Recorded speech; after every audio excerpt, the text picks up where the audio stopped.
नमस्कार दोस्तों, आज का खुलासा न्यूज में आपका स्वागत है। मैं हूं नदीम अहमद और आज डालते ही नजर 25 अक्टूबर की खबरों पर। बाबरी क्षेत्र के बुटराड़ा बस स्टैंड के निकट बाइक में टेम्पो की हुई जोरदार भिड़ंत में एक वृद्ध की मौत हो गई, जबकि करीब आधा दर्जन लोग घायल हो गए। सूचना पर पहुंची बाबरी पुलिस ने घायलों को शामली के राजकीय चिकित्सालय में भर्ती कराया, जहां 2 लोगों की दशा गंभीर होने के कारण हायर सेंटर के लिए रेफर कर दिया गया, जबकि टेम्पो में सवार कई लोगों को प्राथमिक उपचार देने के बाद छुट्टी दी गई है। रविवार सवेरे बाबरी क्षेत्रीय गांव बुटराड़ा निवासी रईस पुत्र अनवर अपने टेम्पो में सवारियां भरकर बाबरी से बुटराड़ा जा रहा था। बताया जाता है कि जब वे बुटराड़ा बस स्टैंड के निकट पहुंचा तो इसी दौरान सामने से आ रहे तेज गति से बाइक सवार युवक का संतुलन बिगड़ गया और उसे टेम्पो में जोरदार टक्कर मार दी। टक्कर इतनी भीषण थी कि टेम्पो पलट गया और चालक सहित एक वृद्ध टेम्पो के नीचे दब गए, जबकि टेम्पो में सवार सवारियां भी दूर जा गिरी। चीख पुकार सुनकर आसपास मौजूद लोग मौके पर पहुंचे और घायलों को टेम्पो से बाहर निकाला गया। मामले की सूचना बाबरी पुलिस को दी गई। सूचना पर पहुंची पुलिस ने घायलों को शामली के राजकीय चिकित्सालय में भर्ती कराया, जहां चिकित्सकों ने शाहपुर निवासी वृद्ध फेरू पुत्र नकली को मृत घोषित कर दिया, जबकि टेम्पो चालक रईस तथा बाइक सवार मनोज पुत्र मानसिंह निवासी बुटराड़ा की दशा गंभीर होने के कारण उनको हायर सेंटर के लिए रेफर कर दिया गया।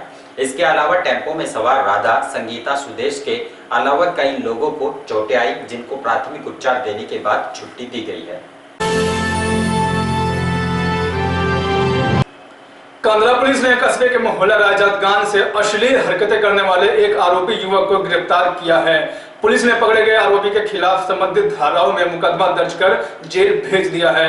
बीते शनिवार की शाम एंटी रोमियो दल कस्बे के मोहल्ला राजातगान में मंजिलों पर लगाम कसने के लिए अभियान चला रही थी। इसी बीच एंटी रोमियो दल को एक युवक संदिग्ध दिखाई दिया, जो आने जाने वाली युवतियों के साथ अश्लील हरकतें कर रहा था। एंटी रोमियो दल ने आरोपी युवक को गिरफ्तार किया और थाने ले आई। पूछताछ में पकड़े गए आरोपी ने अपना नाम रवि निवासी मोहल्ला राजातगान थाना कांधला बताया है। पुलिस ने पकड़े गए आरोपी के खिलाफ संबंधित धारा में मुकदमा दर्ज कर आज रविवार को जेल भेज दिया है। कांधला में स्थानीय पुलिस ने मुखबिर की सूचना पर एक मकान पर सट्टे का अवैध कारोबार कर रहे एक सट्टा कारोबारी को गिरफ्तार करने का दावा किया है। पुलिस ने पकड़े गए सट्टा कारोबारी के खिलाफ संबंधित धाराओं में मुकदमा दर्ज कर जेल भेज दिया है। स्थानीय पुलिस को मुखबिर द्वारा सूचना मिली कि कस्बे के मोहल्ला राजातगान के एक मकान में सट्टे का अवैध कारोबार किया जा रहा है। सूचना पर कांधला पुलिस ने मकान पर छापा मारकर कार्रवाई करते हुए मौके से एक सट्टा कारोबारी को गिरफ्तार कर लिया, जिसके कब्जे से हजारों रुपए की नकदी व सट्टा पर्ची, डायरी, पेंसिल बरामद करते हुए सट्टा कारोबारी के खिलाफ संबंधित धाराओं में मुकदमा दर्ज कर जेल भेज दिया है। पकड़े गए सट्टा कारोबारी ने अपना नाम फहीम निवासी मोहल्ला राजातगान थाना कांधला बताया है।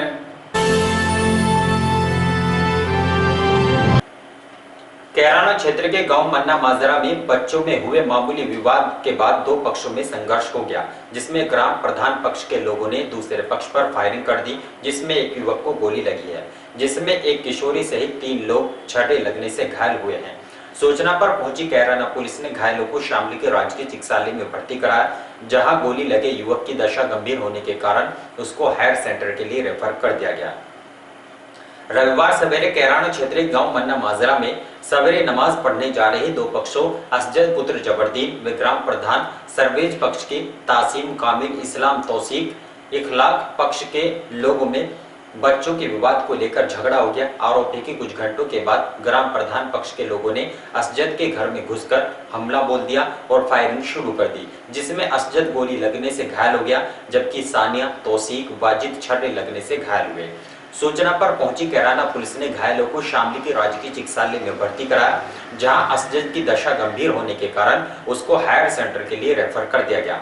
घटना के बाद गांव में पुलिस फोर्स को तैनात कर दिया गया, जबकि पुलिस अधीक्षक नित्यानंद राय ने आदेश दिए कि मामले में गंभीरता बरतते हुए कार्रवाई शुरू की जाए। एसपी ने बताया कि 2 पक्षों के लोगों में बच्चों को लेकर विवाद हुआ है, जिसमें एक पक्ष के लोगों द्वारा फायरिंग की गई और 4 लोग घायल हुए हैं। मामले की जांच पड़ताल की जा रही है। जनपद शामली के थाना कैराना के ग्राम मन्ना माजरा में बच्चों के आपस में विवाद के फलस्वरूप 2 पक्षों में एक पक्ष ने दूसरे पक्ष पर फायरिंग कर दी, जिससे कि उसके 4 लोग इंजर्ड हैं, उनका उपचार किया जा रहा है। पुलिस बल मौके पर उपस्थित है तथा अनवैधानिक कार्रवाई। जिले भर में रविवार को बुराई पर अच्छाई के विजय का प्रतीक दशहरा का पर्व परंपरागत तरीके से हर्षोल्लास के साथ मनाया गया। कोरोना संक्रमण काल के चलते इस बार दशहरा पर मेले का आयोजन नहीं किया गया, लेकिन 5 स्थानों पर रावण के पुतले दहन किए गए, जिसको लेकर प्रशासन ने कड़ी सुरक्षा व्यवस्था के इंतजाम किए थे। जिले के कस्बा कांधला, कैराना, जलालाबाद, बाबरी और गढ़ीपुख्ता में रावण के पुतलों का दहन किया गया। दशहरा पर्व पर शांति व्यवस्था के लिए पुलिस प्रशासन ने सुरक्षा के कड़े बंदोबस्त किए थे। शहर और कस्बे में थाना पुलिस के साथ पीएसी बल को भी तैनात किया गया था। बिना अनुमति के कहीं पर भी मेले या पुतले का दहन नहीं हुआ। जलालाबाद में इस बार दशहरा मैदान में सादगी के साथ केवल लंका दहन और रावण का पुतला फूंका गया। इस दौरान रामलीला ट्रस्ट के प्रबंधक अशोक कोरी व पंचायत रामलीला कमेटी के प्रबंधक लाल सिंह भटनागर व डायरेक्टर देवराज जुनेजा मौजूद रहे। दशहरा मैदान में लंका दहन और रावण के बीच युद्ध की लीला का मंचन हुआ। रावण वध के बाद अशोक वाटिका से हनुमान जी सीता को लेकर राम के पास लेकर आए और इसके बाद राम, सीता, लक्ष्मण, हनुमान आदि सभी अयोध्या प्रस्थान किए। शामली में कोविड-19 के चलते मंदिर परिसर में भीड़ इकट्ठा न हो, इसलिए श्री मंदिर हनुमान टीला हनुमान धाम शामली द्वारा 51वीं रामलीला का वर्चुअल प्रसारण रंगमंच से न करके जूम ऐप और फेसबुक पर वर्चुअल किया जा रहा है। यह प्रसारण 17 अक्टूबर से 25 अक्टूबर तक प्रतिदिन रात्रि में 8 बजे से किया जा रहा है। इसी क्रम में शनिवार की रात्रि लक्ष्मण शक्ति लीला का मंचन किया गया। शनिवार की रात्रि की लीला के मुख्य अतिथि राजकुमार मित्तल, महासचिव हनुमान धाम शामली रहे। इस अवसर पर मुख्य अतिथि ने सर्वप्रथम सभी क्षेत्र के वासियों को अयोध्या में राम मंदिर निर्माण व नवरात्रों की शुभकामनाएं दी तथा कहा कि अगले वर्ष मंदिर समिति कोरोना समाप्ति के बाद नए जोश के साथ रंगमंच पर रामलीला का आयोजन किया जाएगा तथा दर्शकों से आग्रह किया कि इस बार घर पर रहकर मोबाइल से रामलीला के प्रसारण का आनंद लें और मर्यादा पुरुषोत्तम श्री राम जी के आदर्शों पर चलें। विजयदशमी के पर्व के अवसर पर मंदिर हनुमान टीला हनुमान धाम प्रबंधक समिति द्वारा दशहरे के अवसर पर कोई भी कार्यक्रम आयोजित नहीं किया गया। सिर्फ सांकेतिक रूप से इस वर्ष कोरोना रूपी रावण के पुतले का शाम 7 बजे मंदिर समिति के अध्यक्ष सलील द्विवेदी द्वारा दहन किया गया।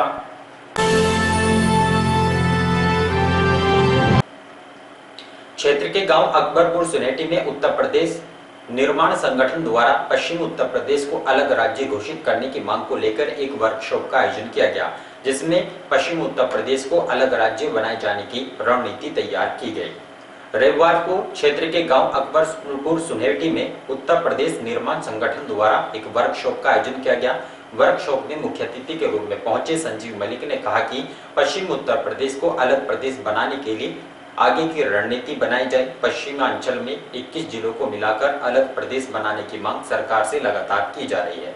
वर्कशॉप आयोजक अमजद कोहली ने बताया कि पश्चिमांचल के साथ हर स्तर पर भेदभाव होता है। पश्चिमांचल लगभग 72% रिवेन्यू लखनऊ को एकत्रित कर देता है, लेकिन बदले में पश्चिमांचल को मात्र 18% मिलता है।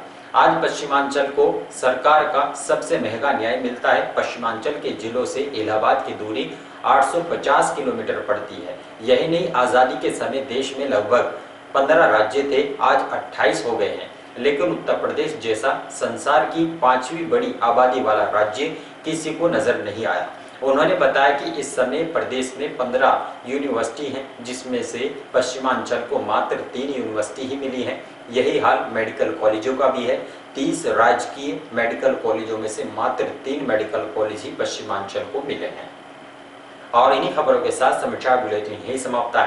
दीजिए इजाजत, नमस्कार।